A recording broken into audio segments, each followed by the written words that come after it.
Welcome back to the Bahamas Tonight Weekend.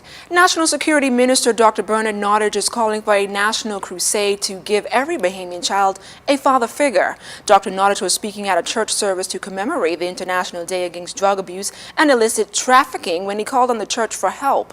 He says this is particularly important due to the major challenges that illicit drugs present to society as a whole and especially to our young people.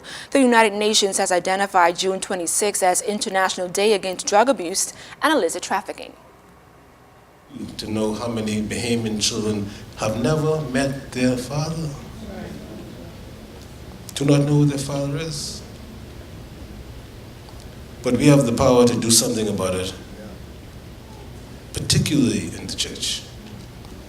The results of a survey that was conducted by the Ministry of National Security in 2011 showed that our young people are the ones most susceptible to drug use and abuse. The prevalence of drug use among them was indicated to be more than twice as high as drug use among the general population, and 3 times as high for the use of marijuana. These results, among other things, are indicative of the continuing emphasis that has to be placed on providing our young people with the skills, information, and opportunities to lead healthy and fulfilling drug-free lives.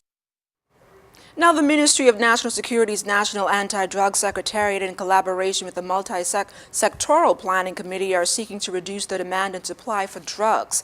The minister says it is essential that the Bahamas stands in solidarity with the rest of the world in sending a strong message to those involved in the international drug trade, which has a detrimental effect on the health and prosperity of all nations. But all the violence going on in this country has a lot to do with drugs, the sale of drugs, the access to drugs, transnational drug crimes, and we have to get on top of it. The majority of young men who are admitted to Her Majesty's prison, they test positive for drugs. And there are many of them who, after they have been there for some time, are still testing positive for drugs. That's a challenge for those young people, because we are not setting the right example. There's too much corruption, and it is destroying our young people. Meantime, a group of Anglican men doing what they can to teach young boys how to become real men in a challenging society. Member of the Anglican Church Men Council, Kevin Ryan, says this is a very serious area of ministry for his organization, which hosted a men's encounter on Saturday. Over 45 young men were mentored and presented with 20 areas of vocation, including our boys must be presented with the very best. They must be challenged to think about what it is they want to do in their lives. And there are too many young men today in our country walking around aimlessly, not knowing what in the world it is they want to do. And so as a church, we decided that a part of our ministry must be to present to the boys what is available and cause them to begin to think along these lines. Showing them the directions. A lot of young men do not know how to get to the various places in our country to achieve some of the goals that are open to them, and we want to show them that there are opportunities in the defense force, there are opportunities in law enforcement, there's opportunities dealing with landscaping. Now, Josh Duncanson, Travis Edwards, and Miguel Thompson talked about their experience during the encounter. Just knowing that they want to put some hope in the future of the Bahamas, that's really inspiring. Many men in the Bahamas that end up in prison because they don't have a good education. Most of them did not pass the BJCs or BGCSEs because the national average in the Bahamas is a D to a D+. And I just don't want to end up like one of those men. It's just heartbreaking. So far I've learned about the Royal Bahamas Defense Force and how I have to apply and how I have to apply BGCSEs. I've learned about the landscaping tools that the Chinese brought to build the hotels and stuff we're using and how they use it, how they calculate the bearings and stuff like that. I've learned a lot.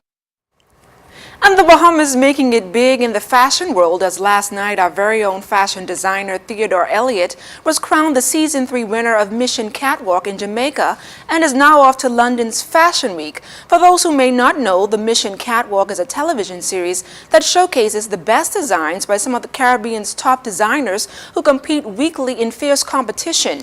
The 28-year-old walked away with a number of prizes, including a chance to showcase his collection at the London Fashion Week, $500,000 Jamaican dollars to jumpstart his own clothing line, a fashion spread in Six Carlos magazine, a contract to sell his designs at Lee's Fifth Avenue, industrial sewing equipment valued at $200,000 Jamaican dollars courtesy of Singer, and a scholarship to study at London College of Fashion. ZNS News caught up with the Season 3 winner via radio to talk about his big win and plans for the upcoming Fashion Week in London. Walking away with the top prize in Mission Catwalk is a great feeling, not just for the brand Theodore Elliott, but considering that the Bahamas is celebrating its 40th anniversary this year, I think it's a big win for the Bahamas at the same time as well.